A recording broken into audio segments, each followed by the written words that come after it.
Welcome back to Spiritual Warfare Unit. I am your host, Isaac, and I'm here with Dr. Bob Winford at UCAN Studios. I don't know what to do, except I'm going to call a friend of mine. Yeah. And I had not called directly to Billy Graham at any point in all of these years. Mm-hmm. You know, I showed the films, I did all of that kind of work. Yeah. And so I stopped at a pay booth in Muskegon, Michigan, is where I was at the time. Mm-hmm. And I called information in Atlanta because Billy had just moved his offices to Atlanta, Georgia. Wow. I called and got the information and number for his headquarters. I called his headquarters. I thought, it's never going to work. Yeah, right. I called his headquarters and I said, this is Evangelist Bob Winford. I'd like to speak to Billy Graham. The lady on the phone said, just a minute, sir. So the next thing I heard was Billy Graham's office. I said, yes, this is Evangelist Bob Winford. I'd like to speak to Billy, please. She said, sir, he's on holiday. That's British on vacation. Vacation, yeah. He's on holiday. I said, okay, I thought that was it. Yeah. She said, but he's in Rochester, New York. Gave me the name of the hotel. Shut up. I've got 2 numbers for him. I thought, whoa. Oh, my gosh. So she said the first number is the number for the hotel. The second number is the number that goes directly to his room. Into his room. So you took a shot in the dark and nailed it. Yes. So I called his room. Yeah. And the Wilson brothers. T.W. Wilson and the other Wilson. The brothers. One of the Wilsons answered the phone. Yeah. I said, this is Evangelist Bob Winford. I'd like to speak to Billy Graham, please. He said, oh, okay. Can you tell me what it's about? I said, yes. I said, there's a couple that has got serious problems. Yeah. And I just need to get some help from Billy. Yeah. He said, Billy is hearing you now. Oh, okay. He said, and so then Billy said, I'll give him a number. So the result of that conversation is Billy Graham said, I want you to call Dr. Armin Nikolai. Okay. Dr. Armin Nikolai is head of Harvard Psychiatric Department and oh my gosh. I said, okay.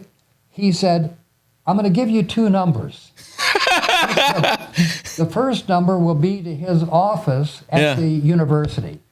The second number will be his own personal number at home. Nice. At that time, there was no cell phone. Yeah.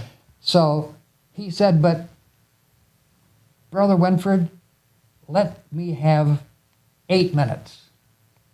I'm going to call him. Give me 8 minutes before you call him. And when you call him at his home number. Wow. So I stood in that phone booth in Muskegon. Yeah. And boy, I'm counting off the minutes. Yeah. And when 8 minutes were up, I called the number. Yeah. The voice said, Dr. Nikolai. Dr. Nikolai after 8 minutes. I was blown away. All right, hold on. We already got to go to break. We'll get the rest of that in just a second. If this is your first time, please go to spiritualwarfareunit.com. Like, share, and subscribe. Sit tight. We'll be right back. Taking a quick break from our podcast, I wanted to let you know about our life application program that we have for churches and nonprofits in the area that are trying to find programming that they can use in case the corona shuts you down and you're not able to get in. You go to spiritualwarfareunit.com. You click on our episodes and you can check out our programs for as little as $29.99 a month to make sure that we're still getting the word out to those people that need it. Now, back to the program.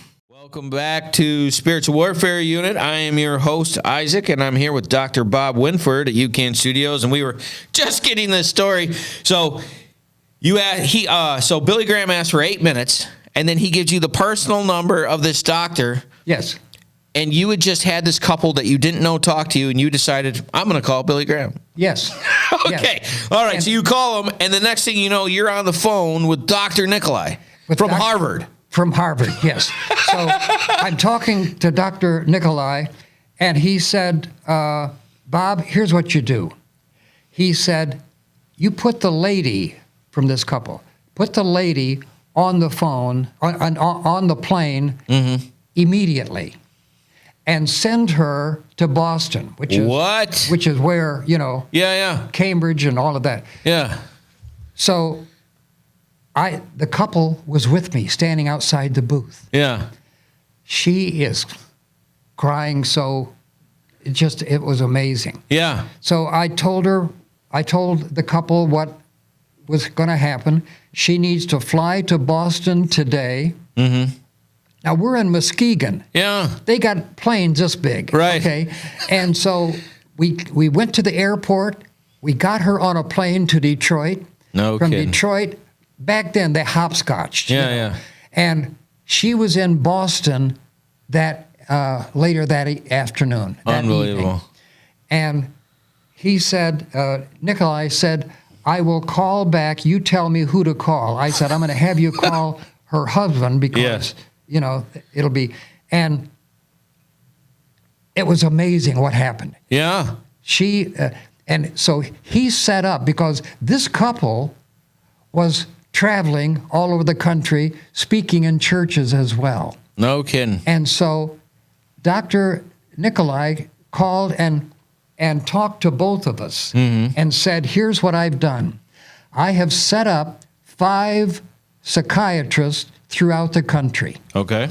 And you're going to, so if you're in Florida, there's one in Orlando. If you're in mid-state, there's one in Nashville. Unbelievable. So they were all over the country. Yeah. And it was just amazing. It did. It resolved the problem for them.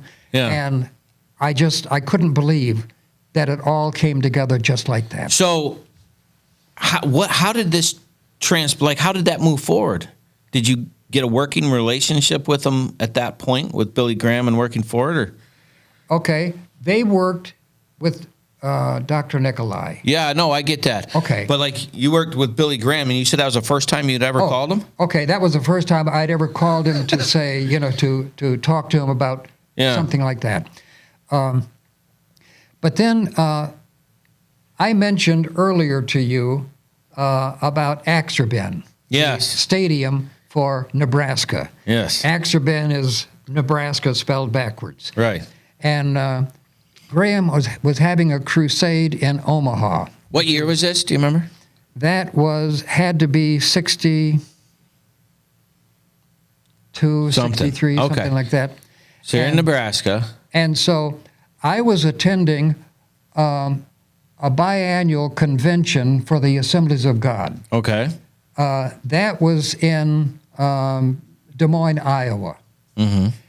And you've been in an auditorium before where over the stage they will have a thing, Mrs. Jenkins, go to the nursery. Yeah. They leave a message. Yeah. So I was standing in the hallway with Kenneth Copeland and a few of my friends. Mm-hmm. Somebody came running out and said, Bob, on the thing up there, I wrote the number down. It said, call Billy Graham in Omaha, and gave the phone number. Wow. And so I did. Okay. And I was invited up with him. And from there, All right, hold on a second. Make this catch. You called him. He doesn't know you. You helped this lady? Yes. Okay. And then from that, he said, I'm at this place, and I know a guy, and you were the guy? Like, how did you guys, did you meet him? I just don't understand that part. Like you said, the thing came over the stadium. Let me see if I can clear this up. Yeah. The guy that saw it on the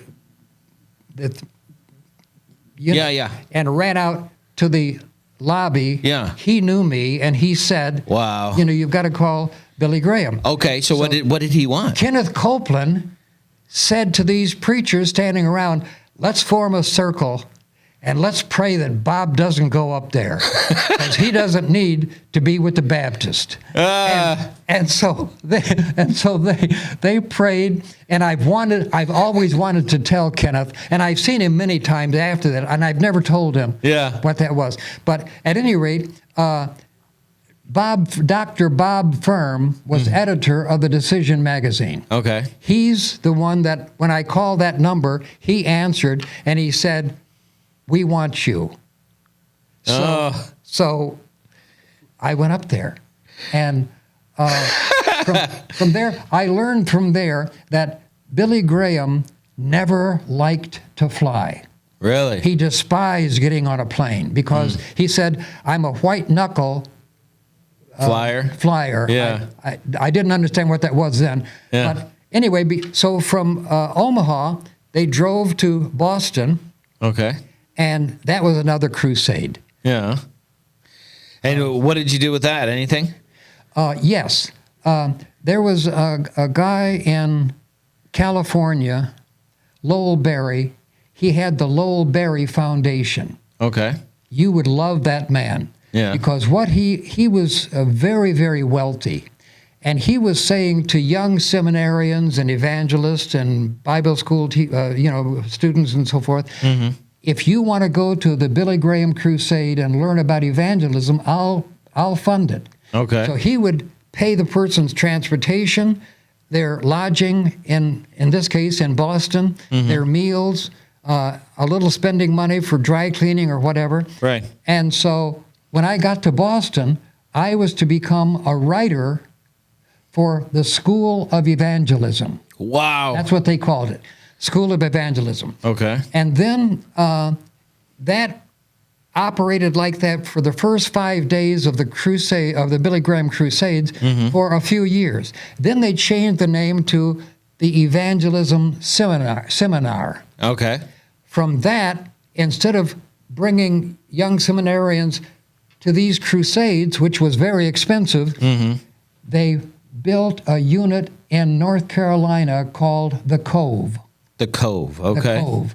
If you don't know about the Cove, please look it up. All right. It's a residential facility. They have an auditorium. They have a motel. They have restaurants, and great speakers. Anne Graham, that's Billy Graham's daughter, and Franklin Graham. And then there's grandsons and granddaughters that are in the ministry. They speak there. Other noted religious people speak at the Cove. And it's just, it's an exciting thing. So the Cove is the outgrowth of the School of Evangelism. Right. And you helped write for that. Yes. And I wrote for that. What did you write? I wrote promotional copy. I wrote various kinds of things about evangelism because I had been an evangelist. Right. And how to do it and why to do it and where to do it. So that was it. All right. And then I remember you telling me, because we got to go to break in a couple of minutes, so something about a car line and just stopping at a side note to go see the first car come off a line or something. I can't remember what you were telling me about. It's the first time we met, and you said you were hanging out, and they said, "Oh, we're just going to take a side tour over to this car show," and got a tour at the facility and took the car show. I don't know if you remember that one right now or not. I don't right now. Okay, that's all right. It was the first story you told me, and it was like, you guys, Billy Graham and you were going somewhere, and he's like, "Oh, we're gonna stop over this Ford company or Pontiac company or something, and we're gonna go see this car roll off the line. It's the first one of something or another." And I was just like, "Yeah, before we go get to eat, we're just gonna go watch the first car roll off the line because that's the stuff we do." All right, so 1962, 63, you're doing this. So what happened next after that? So what I did, I wanted to go back to school. I had some hours at a Bible school, so I went to Evangel College, is now Evangel University in Springfield, Missouri.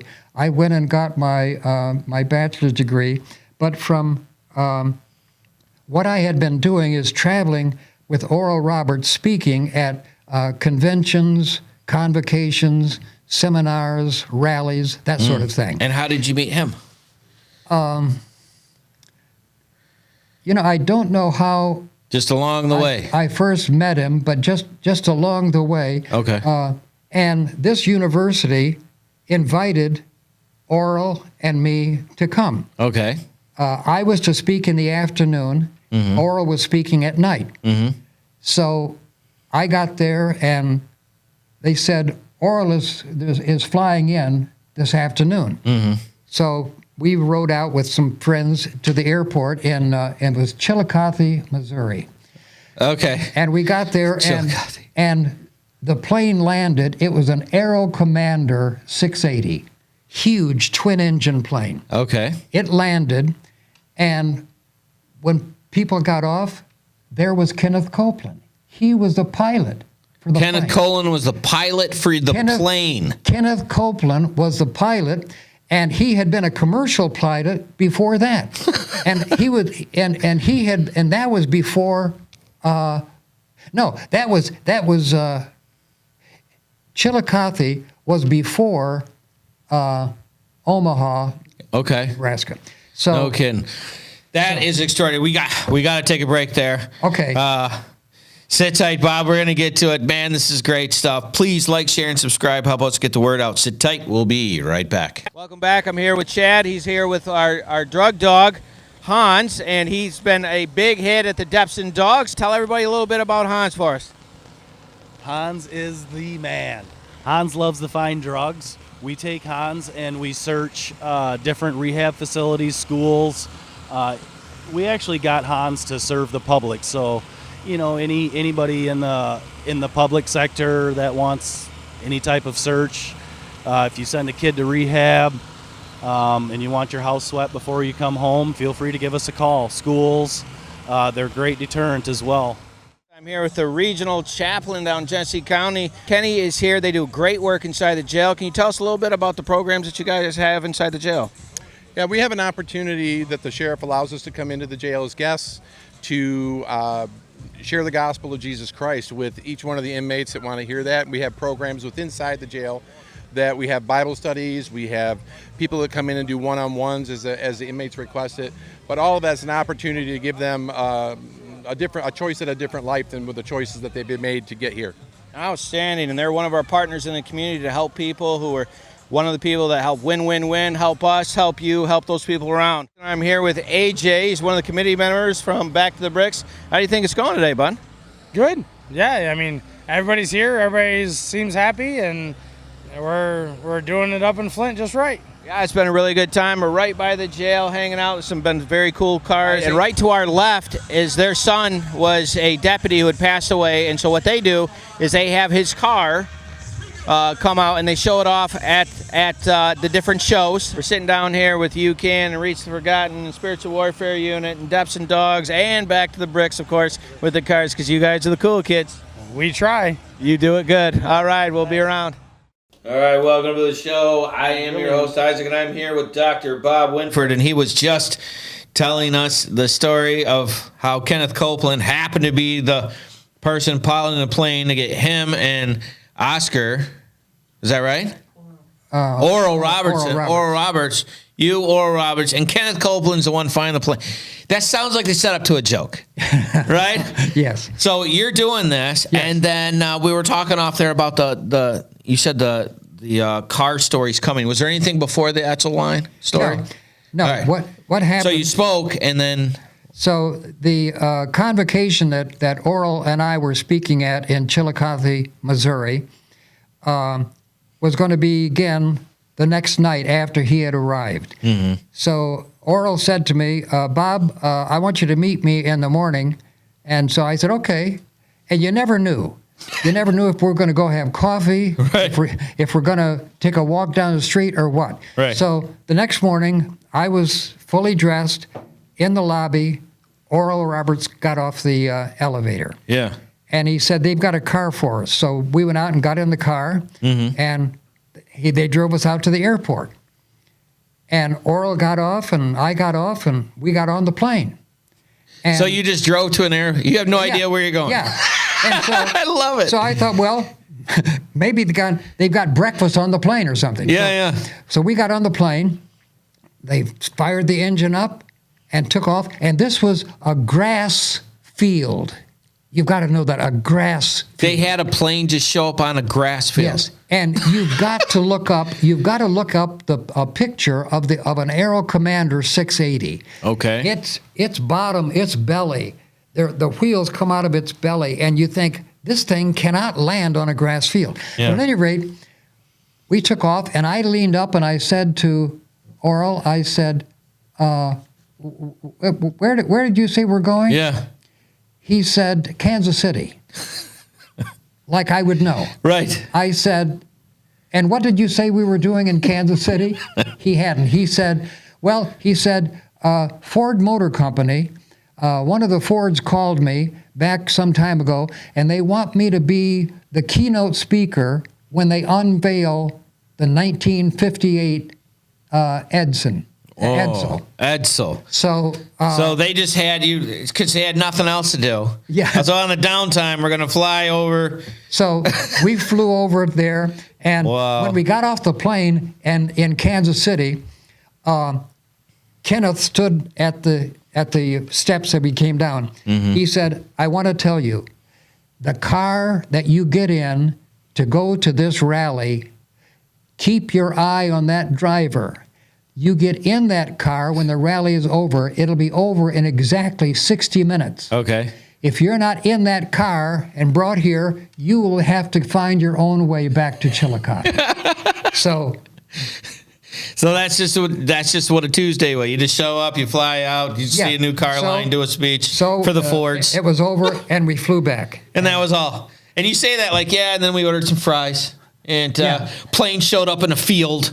Like, this doesn't happen to normal people. This is an extraordinary story. You know that, right? It is. And let me tell you this. That was 1957. Okay. I want you to jump ahead to 1967. Okay, what happens? Because Oral Roberts, when he was at Chillicothe, Missouri, got the vision for Oral Roberts University. Wow.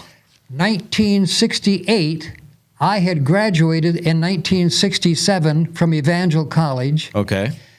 And they were having the investiture of Oral Roberts, that is, installing him as president of Oral Roberts University in 1967. In 1 year. And I was there, and guess who the keynote speaker was? Dr. Billy Graham. Wow. So you've got to hear this part of it. Yeah. So I got there, and they had the yellow police tape around the Graham team near the stage. Yeah. And so I lifted the yellow tape up and put it behind me and sat down. Of course you did. And it's a side story, but I'll save that. So I said to a team member ahead of me, I said, "So where is Billy?" Mm-hmm. They said, "Bob, you won't believe it.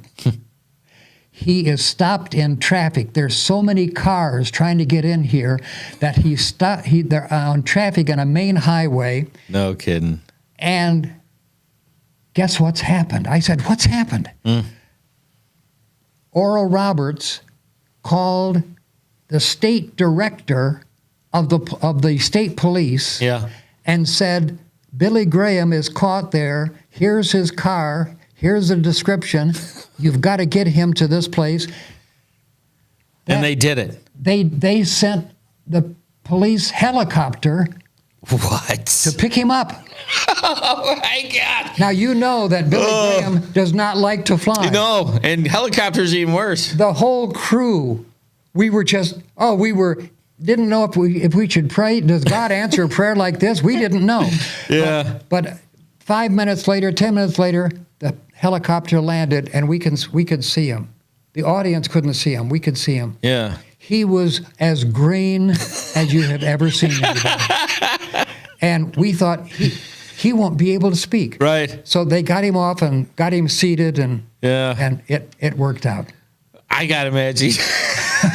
Oh my gosh, that is an amazing story. Yes. Listen, I'm just going to call. You're stuck in traffic. There's an accident. No problem. I'm just going to call state police. We're going to get a helicopter, and we know you hate flying, but it'll be great. Oh my gosh, that is an amazing story. It You is. said that happened in 1967. Yes, that is 67. Man, that's crazy. What was the next What was the next thing that happened after that? 67. Well, what I did then is, now between then was the London Crusade, Okay. and I was told you've got to be at the harbor in New York City because we're taking a ship. As you know, Billy didn't fly. We're taking a ship, and J. Paul Getty. Do you know? I know the name. Okay, J. Paul Getty was chairman of the Getty Oil Company, Okay. a billionaire, and his great granddaughter. You'll love this. When she got married, the person who officiated the wedding of her name was Iva, I think, Iva Getty, was Nancy Pelosi. What? Is that unbelievable or what? So let me quickly say this. So I got aboard the SS United States. Okay, to go to England. That's the ship that we were taking to England. Right. And Oh, what's this? and so SS United States Line, New York. How cool is that from the room? and that's my stateroom. Okay, so I'm on Proof. I'm on the SS United States. That's amazing. And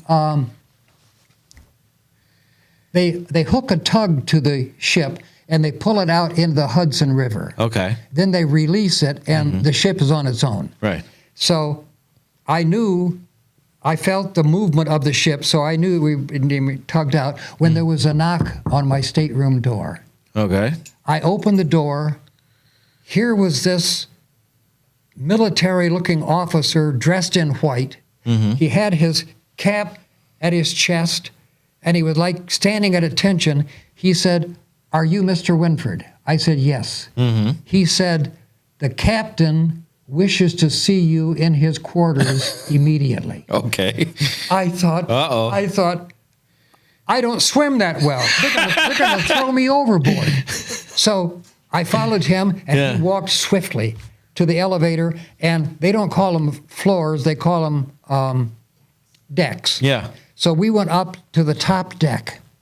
When we got off, it was like a 5-star hotel. Wow. Oh, this was gorgeous. And we walked around, and we're walking now toward the door to the captain's quarters. And there was an armed guard with a rifle or some kind of gun.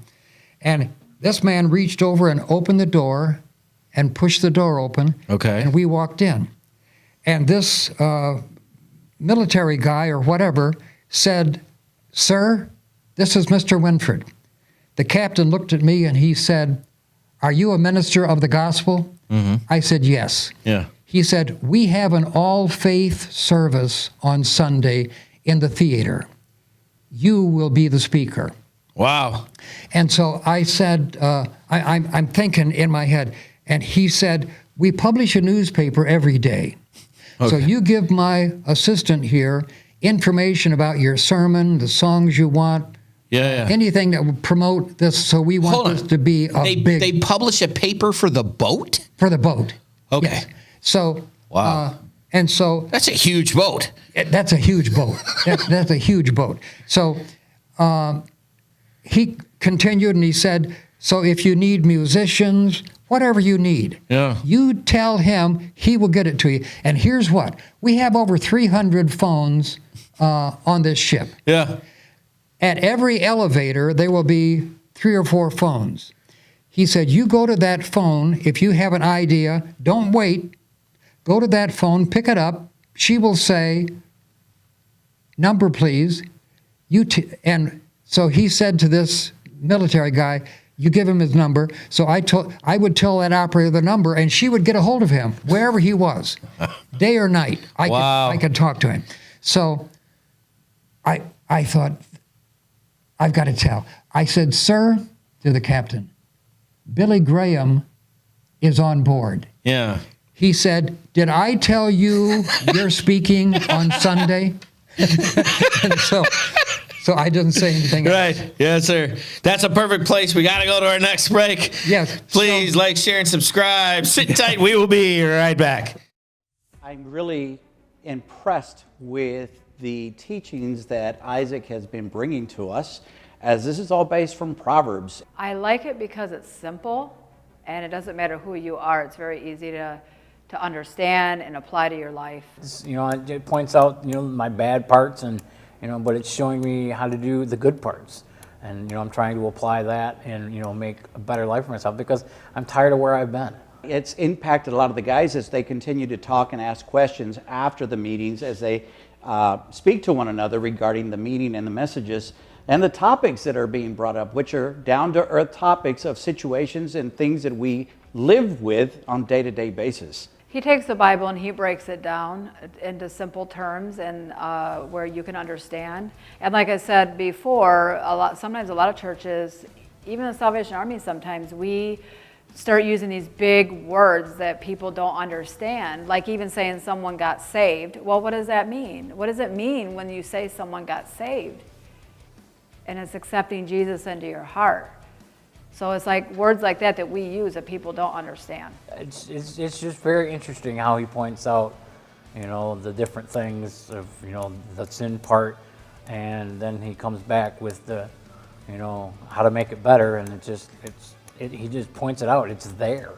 You know, I didn't know all this stuff was in there, but now that he's pointing it out, it's like, wow, you know, I guess if you really dig into the Bible, you find these things. This is a daily moral standards that we can live by, that the teachings are coming from. And honestly, we can take verse by verse as what he's done, and pretty much he's done the hard work for us, and now laying it out so that we have an easier understanding. There's some people who don't like to be in Bible classes, but this one seems to get their attention. All right, welcome back to UCAN Studios. I am your host, Isaac Walsh, and I am here with Dr. Bob Winford. And we were just getting your story of the captain saying, I said, you're going to be doing this, and I don't care. So it was a 5-day trip, and he told us off air that it was the same trip that the Titanic took, just backwards. Yes. And so it takes you 5 days to get there, and you do it. So what happens? What happens next? So, of course, I planned for the service on Sunday. Yeah. And when I got there, I went up the steps and I'm on the stage. Mm-hmm. And I looked to my left, and there were 5 or 6 musicians. Mm-hmm. They had a grand piano, they had a drummer, a guitar, saxophone, other instruments. Yeah.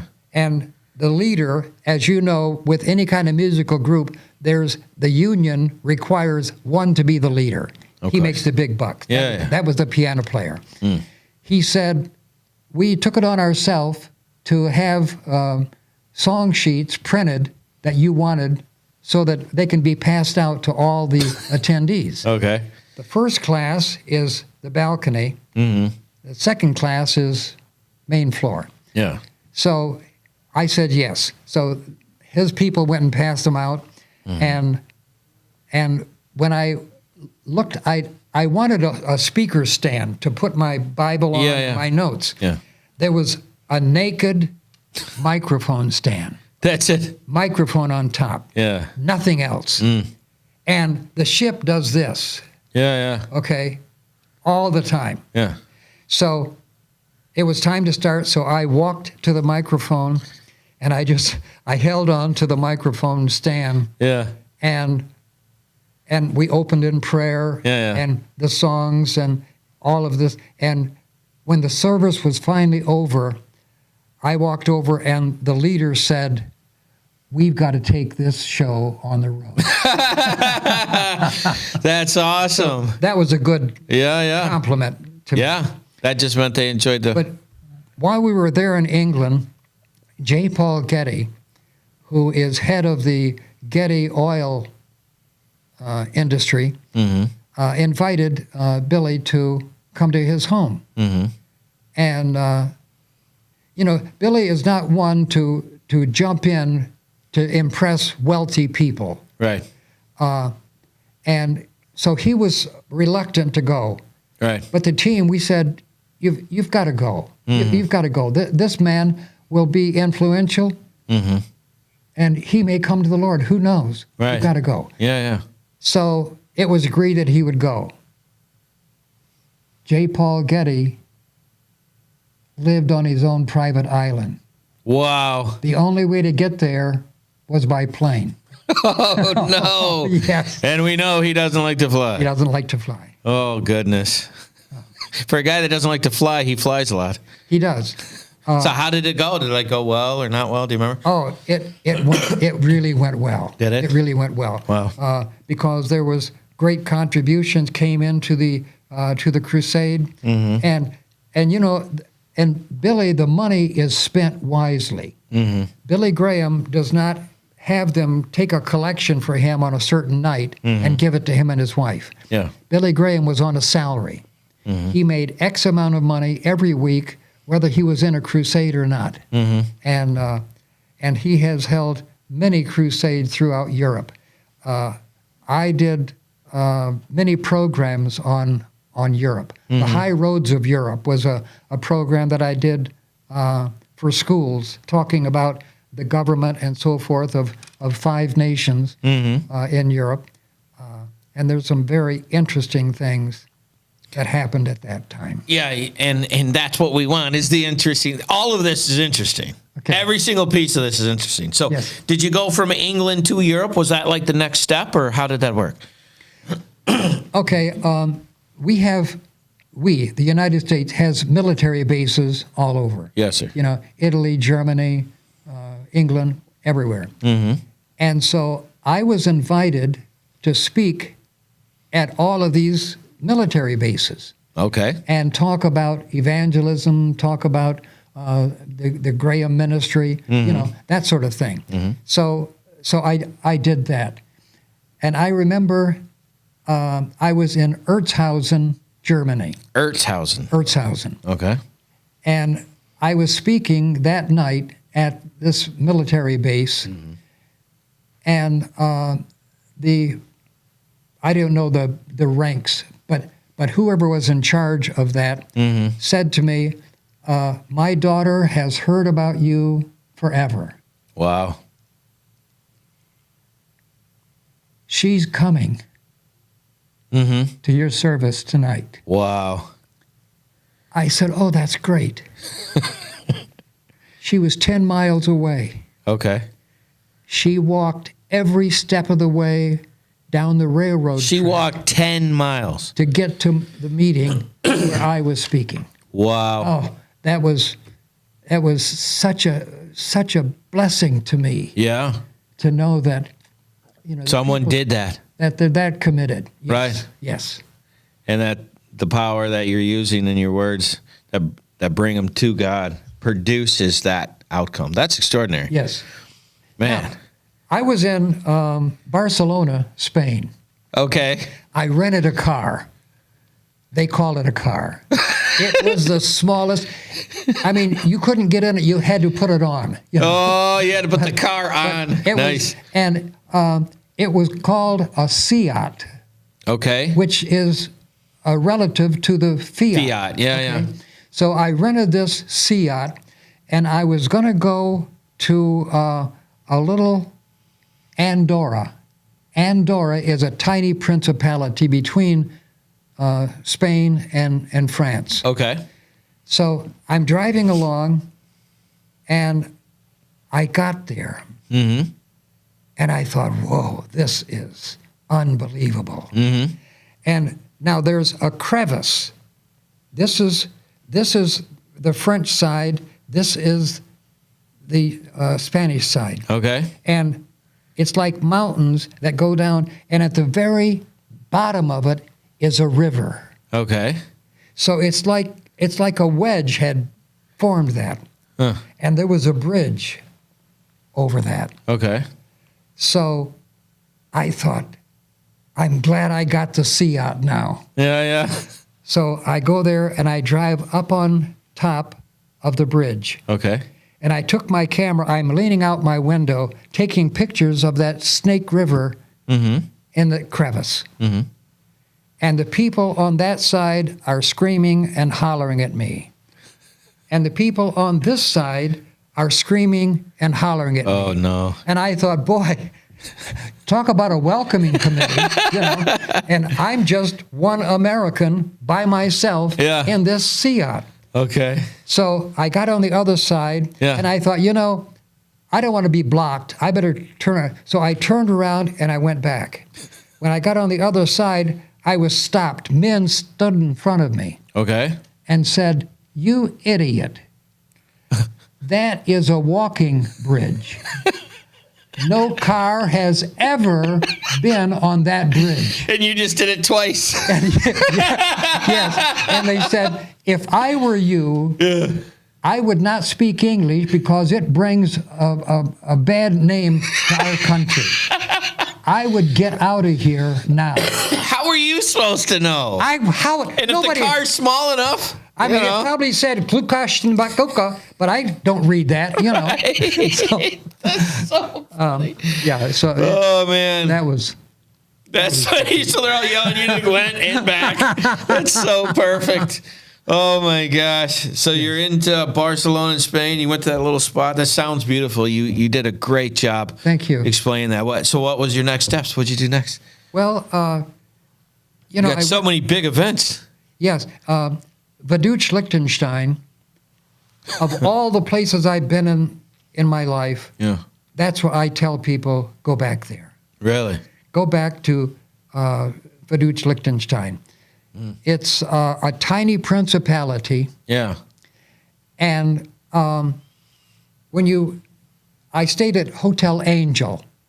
It's spelled Engel. Right. But they pronounce it Angel. I met the clerk. Her name was... something. Doesn't matter. Doesn't matter. But when I arrived, it was 5 o'clock in the evening. Yeah. It had been raining. Yeah. I walked from the bus station. Nobody on the bus would say a word to me. They were all old people. So I walked up to the clerk and I said, I need a room. Mm-hmm. She looked at me and I said, a room? Mm-hmm. I what would she think I was there for? To pick grapes? So she said, Zimmer. Zimmer. And so she stumbled through saying, and she didn't speak English very well. Yeah. So I rented Zimmer, and it was on the first floor, which would be, in our language, where I am now. Yeah. No, this is not. The first floor is one floor up. Really? And so anyway, I got up there, and they had a little balcony or something, and I walked out on that, and I saw up on the hillside a motion picture theater. I thought, well, gosh, that's interesting. But the picture didn't change. And I'm standing there looking at this. So the next day, when I went down, the same lady was there. She said, "Good morning, sir." I thought, what happened? You couldn't speak English. Yeah. She said, "Did you enjoy your sleep?" I said, "I think I did." You're speaking English now. What's happening? I think, how come you didn't speak English last night? Yeah. I mean, it took me forever to get a room, a Zimmer. Yeah. So she said, you must go to Malbon. I said, what is a Malbon? She said, it's a little town up the hill. Okay. You got to go there, up the mountain. And she's speaking good English? Yes. Okay. Yes, as good as I could. And she said, I'll take you up there. Okay. She said, we'll walk. So it was half a mile maybe. Yeah. We passed by this theater. It was where the Prince of Liechtenstein lives. No Those were kidding. lights shining on his palace. That's why the moon never moved. And so there was signs all along in German and French, and then there would be one in English. Okay. The English said, danger de mort. Mortgage, M-O-R-T. Yeah. Mortgage means an oath to death. An oath to You death. pay for it. You're going to be paid for it until you die. Wow. And this danger de mort it's an electric fence. Don't touch it. So I didn't touch it. So we get up there. Pay for it And- till you die. And Yikes. when I'm in my suit, Yeah. and this lady was well dressed, and there was a hand hewn log Okay. that was this big around, All right. and it was used as a park bench, and it overlooked the Rhine River, Okay. and that divides Liechtenstein from France and Germany. Okay. And we're sitting there on this log, and Christina Maria Apachnig Okay. is her name. Wow. I'm sitting there beside her, and we're looking at this river, and she looked at me and she said, "You know, Bob, this is like a movie." I said, "What do you mean?" Yeah. She said, "It's just, I don't know how else to say it. This is like a movie." Yeah. It's like picturesque, right? Everything's And- perfect. And so about that time, some lady tapped me on the shoulder. I turned around, and she said something in whatever language, and Christina said she wants to know if we will attend the wedding. I said, "Pardon?" The wedding. She said, "There's a wedding."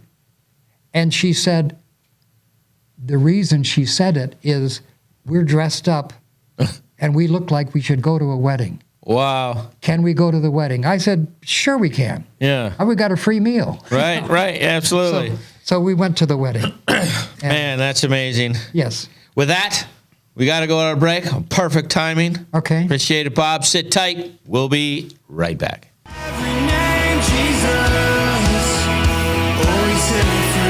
Hey, it's Aaron with UCAN. We're down here at the Unity Fest the Heart of Flint is putting on, Kersley Park Pavilion over here on the east side. Doing a lot of great things out here with a lot of great people. There's all types of vendors, people giving away food and water and clothing, just a lot of resources for the community. UCAN's out here, and we're talking to a lot of people already whose loved ones have been afflicted by the disease of addiction. So we're able to get our information out, hopefully be able to provide resources to those folks in the future. There's freedom in your name, Jesus. There's freedom in your name. You break every All right, here we are at Unity Fest 2, and I'm here with the promoter, Jeremy. How are we doing today, buddy? Good, man. How you doing? Doing great. We're here at the UCAN tent, handing out for United Community Addiction Network, getting everybody here helped out. It looks like a full house. How many people do you think are here? Oh, a few hundred. We just opened, so I think it's going to get better, though, today, because All right, and how many people you got playing today? we have 3 artists. We got Shantae Music, and we have Nick Hill, who's out of Saginaw, and then End of I. I don't know who they are, but...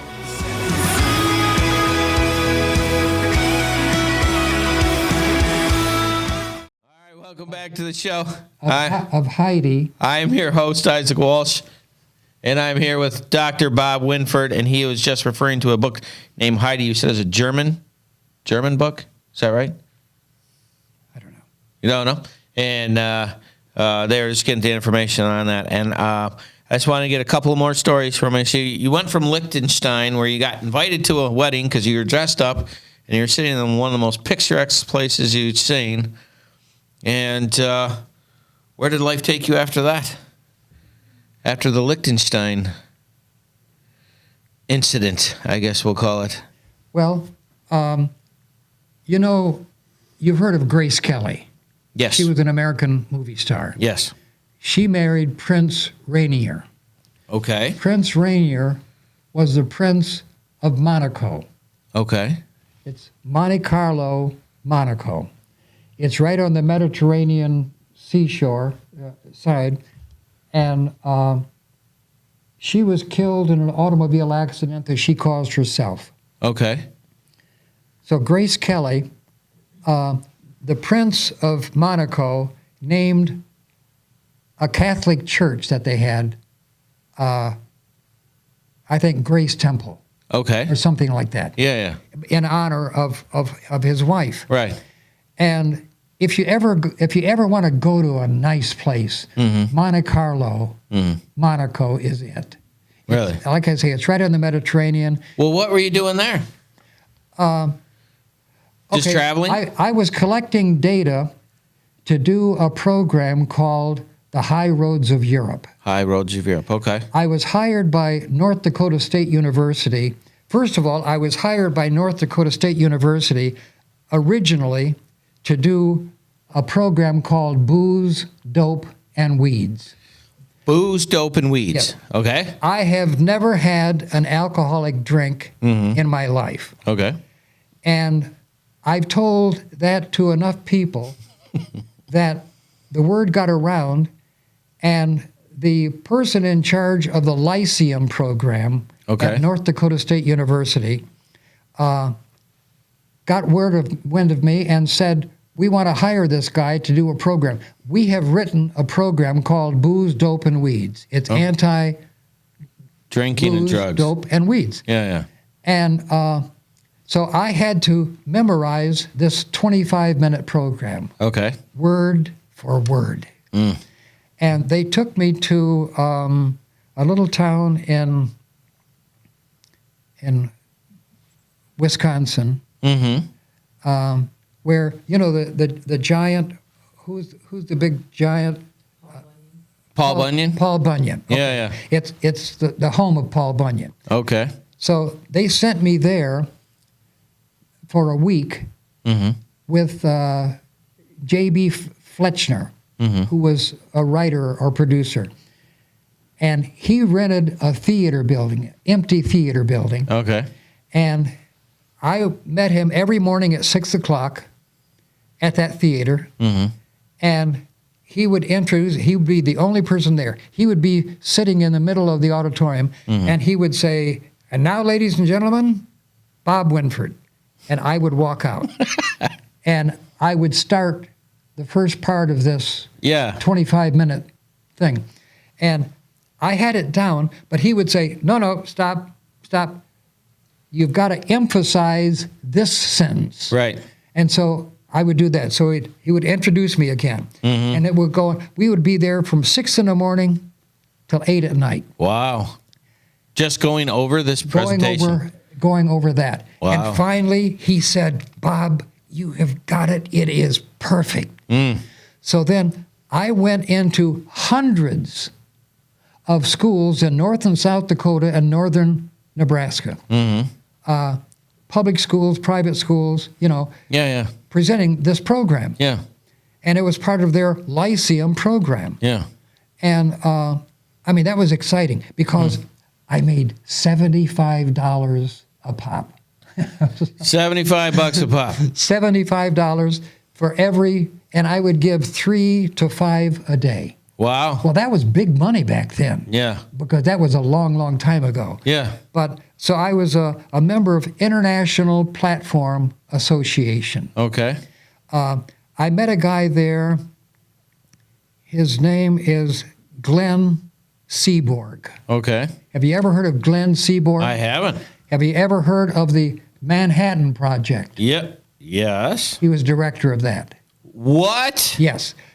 He was a member of International Platform Association, and you tell me about our time, but, and what a fascinating guy. Yeah. I mean, this guy was brilliant. Yeah. I mean, you talk, because they put together the atomic bomb that ended the war. Yeah.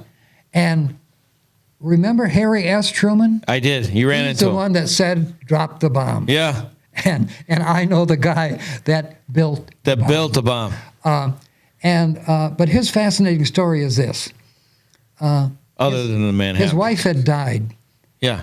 and so Glenn Seaborg was going to go to California, and back then you went by train. Okay. So Glenn and his secretary went by train. And when they got out to about Nevada somewhere, Glenn said, "I want you to marry me." Wow. She said, "Okay. We'll get off the next stop, and we'll go to a justice of the peace." So the next stop, they got off. Yeah. The train left. They stopped a few residents. Yeah. Where's the justice of the peace? Oh, we don't have one here. The justice of the peace is about 40 miles back the other way. Wow. Did you come from there? Yep. Well, you passed it. So there he had a bride-to-be. Yeah. He had proposed. She had said yes. They stopped for the justice of the peace. No. And there was none. No justice. So they stopped a guy in a pickup truck. And the guy in a pickup truck said, "Sure, I'll take you. Okay. Buy my fuel if you do that." "Oh, yeah." So he drove him back, and Glenn Seaborg and his bride got married. No kidding. Is that fascinating? That is an interesting story. And you guys know each other through the IPA? I'm sorry? You guys knew each other through the IPA? The International Platform Association? Yep, Platform Association. What Yep. about it? And that's how you met Mr. Seaborg? That's how I met Glenn Seaborg. And how long did you work with him? Just a very short time, because they're guarded people. Well, sure. What I'm saying is, they've got people that guard them, Right. Yeah. and rightly so. Yeah. But I met people from doctors from Mayo Clinic. International Platform Association was platform people that speak Yeah. at all sorts of events. Yeah. And I did that. Why did you meet people from the Mayo Clinic? Like, what was the reason? Because they were a member of International Platform Association. No kidding. Dizzy Gillespie? No. No? He's a trumpet player. No kidding.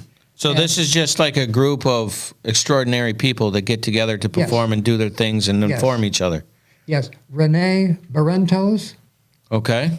Okay. Rene Barrentos was coming through the lobby at IPA. Okay. He was the keynote speaker that night. And he is president of Bolivia. Okay. He sent one of his security guards to get me. Okay. The guy came over and he said, "The president would like to speak with you." I said, "Okay." Yeah. And they had, what do they call it? Where they're just circled with people, a bubble. Oh, yeah. So, Okay. So Renee was in that bubble. And I went over and they enclosed me. Yeah. And he said, "I've been listening to you." This is Barrentos. He said, I need to talk with you so we can sit down and I can ask questions and you can. Yeah. Will you do that? I said yes. So I was in the bubble until we got down to the banquet hall. Yeah. And then he was going to go up on stage, and I went over, and because all of us had an assigned seat, and I sat down. Yeah. I think everybody in the place wanted my autograph. Really? It was so cool. And it is cool. The interesting thing about Rene Barrentos is he was in 21 plane crashes. What? How did he die? In the 21st plane crash. No kidding. I was just... I'd have give up after about 4. Oh. Him and Billy Graham would have not been flying together.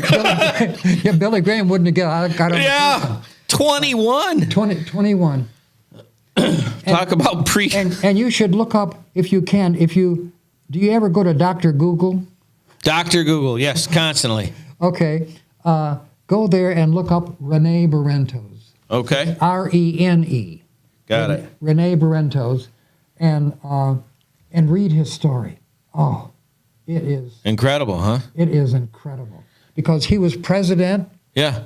then he was voted out, and then he was president. So, with the time that I have remaining, because we're going to have you back. We just don't have enough time for all your stories. Is there any story that you wanted to make sure that you were like, this story? Like something that you wanted to make sure we talked about that we haven't talked about yet? Oh boy, there's so many. I know there's so many because we're just going to schedule another one because we don't have enough time. Yeah, I want to tell you about going to 10 Downing Street. Okay, 10 Downing Street. What year was this? That's short. I can tell it now. Yeah. If you want. Okay. Yeah. Okay, I was, as you know, it rains in London a lot. I've heard that, yeah. Okay. Yeah. So I was sitting I call it a coffee shop. They call it a tea room. Yeah. I was sitting in a coffee shop one morning, and I had my overcoat, like a raincoat, on. Yeah. I'm looking out the window, and I thought, I wish I could do something really fascinating for me. Yeah. And so, Which has to be extraordinary, by the way. yeah. And so I finished my coffee, and I thought, I know. 2 blocks down that way is Downing Street. Okay. A half a block that way is 10 Downing Street. And you know that's their White House. Okay. You know that. I do know. Okay. That's where the Prime Minister lives. Okay. That's but it. you can't get in there. I mean. No. Okay. And they got an armed guard out. Yeah, the guy with the big black hats and all that, right? Yeah. So I put my camera under my coat, and I went down. Got down to Downing Street, and I thought, Bob, you got to do this right. Uh-oh. You don't want to get yourself. They couldn't shoot you. They didn't have guns with bullets. Okay. In those days. But you can't be arrested. So you've got to belong. Okay. When you go there and knock on the door, they've got to know they should have opened the door for you a long time ago. Yeah. And so I'm walking down the street and I'm telling myself this. Okay. You cannot goof up. You have got to go up there and be in charge. Okay. And I call it assumptiveness. Okay. Be assumptive. Assume you belong. Right. So I see the guard standing there. I know he can't shoot me. That's really important. And so when I got somewhat close to him, 30, 40 feet, Yeah. I picked up my gait. I'm now walking faster Yeah. with authority. Right. And I stepped up and I put my hand up to knock on the door, and the door opened. And 2 men who were just chit-chatting with each other Yeah. walked out. Okay. I said, "Pardon me, sir." So they stopped. I pushed my camera to one of them. I said, "Would you take my picture, please? This is a rather important day for me." He said, "Sure, what do I push?" Okay. So I said, "Push that, and here's what you do." I said, "You can't just push it. You got to push it down halfway, and you will feel it kind of do something. Yeah. And then what it's doing is it's focusing the camera, so you've got a in-focus picture, and then push it the rest of the way." Right. And he did, gave the camera back to me, and now I'm looking into 10 Downing Street. Okay. And the butler is in there. And finally, the butler, it dawns on him, oops, must be an American or something. I don't know what he was thinking. But he closed the door, and that was it. Wow. Is that cool? That's a pretty neat story. And I've got that picture somewhere in my... Who even thinks that way? You know what I mean? Like, yeah, I'm just going to, you know what? I'm going to go to the White House. They can't shoot me. Yeah. I'm just take a picture. I don't know. My brain just doesn't work. I wouldn't even have thought of that. That's extraordinary. That's extraordinary. I love everything, Bob. Thank you so much for coming. I got to have you back because I know you had, like in your story, The Road Scholar, which is your book, is 79 stories like this, right? And we haven't even talked about the baptism of Maud. All right. But we're going to finish with the baptism of Maud. Hold on. We're going to I want this story. You got to tell me the story. We'll finish with this one, and then this will be the one. And then we'll go to the next one. Okay. All right. Okay. We'll reschedule. Go ahead. Because I want this one. Go ahead. Do it now? Yeah. Okay. So, as you know, I was going from church to church promoting the Graham Crusades and showing films and stuff. Mm-hmm. And I got to this little town, Hamilton, Illinois. Okay. Population less than 3,000. Okay. So the congregation, the name was longer than the congregation was wide. Right. So I'm there, and I thought, wow. So the pastor was Maud. Okay. Sister Maud. Sister Maud. She has a last name, but she's still around, so it's just Sister Maud. Yep. So I was there for 10 days. Mm-hmm. And during the 10 days, I would speak every night and promote things. And so, and this is right across the Mississippi River from Keokuk, Iowa. Okay. And so Sister Maud told me, middle of the second week, she said, you know, Bob, I've got a baptismal service planned for Saturday. Okay. And she said, I've never done one. Would you do it for me? I'd never done one. So I said, So you said sure. I said, sure. Of course you did. And she said, okay, so I'm going to tell everybody in church and we'll all be there. So it went on. Saturday comes. Yeah. So I was staying in Keokuk at a little hotel. So I drove to the riverside. Mm-hmm. And there was a guy there with an accordion hung on his shoulder. Okay. And he said, do you mind if I play Down by the Riverside? I said, no, that's fine. Yeah. So the crowd gathered. Mm-hmm. And now Sister Maud was a portly woman. Mm-hmm. Sister Maud got her hair done every Friday. Mm-hmm. And she called it finger waves.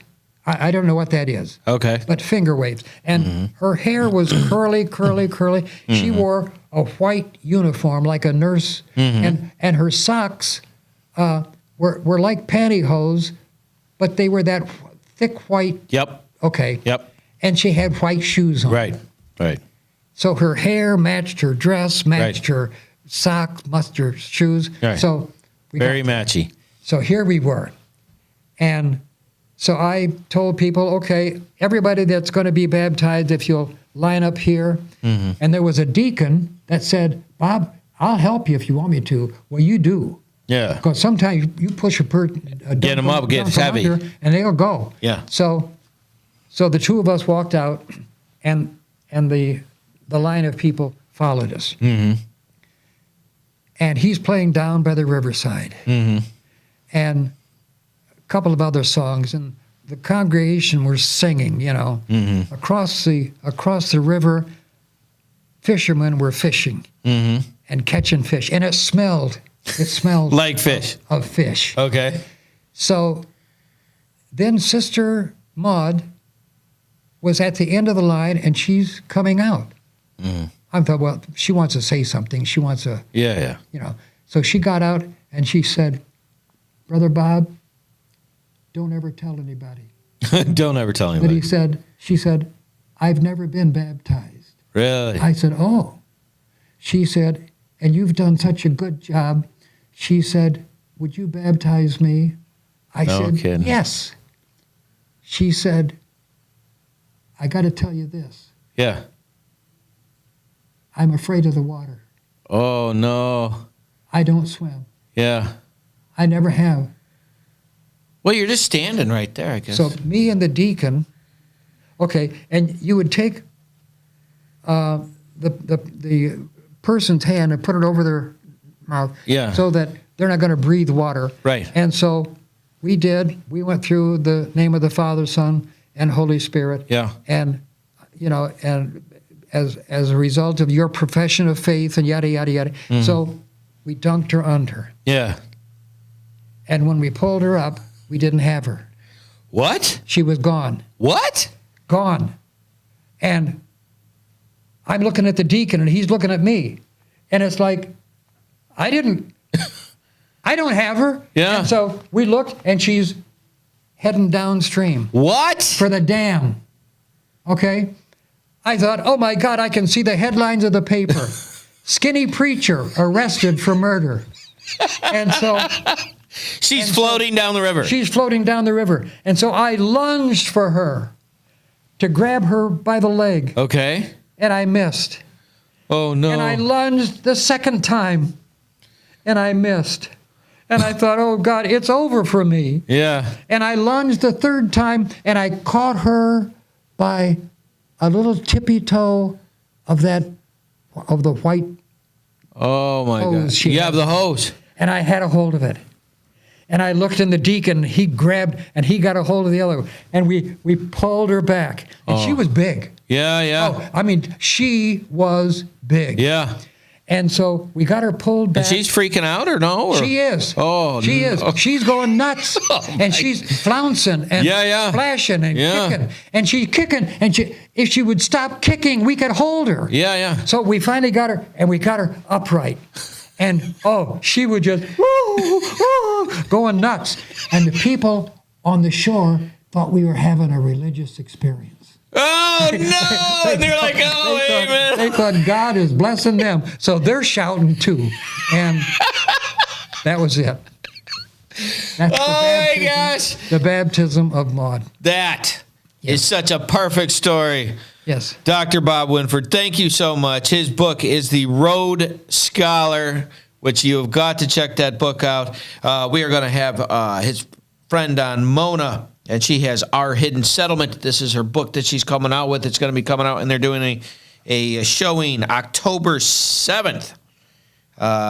Totem Books, October 7th from 2 to 6.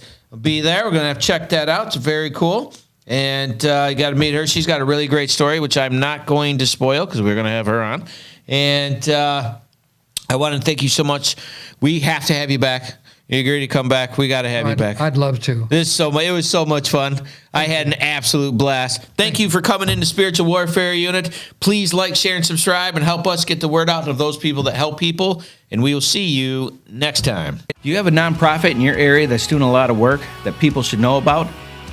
Feel free to contact Spiritual Warfare Unit at 810-715-9319, and we would love to have them on to see what good they're doing in the community and find out their story. Thank you so much.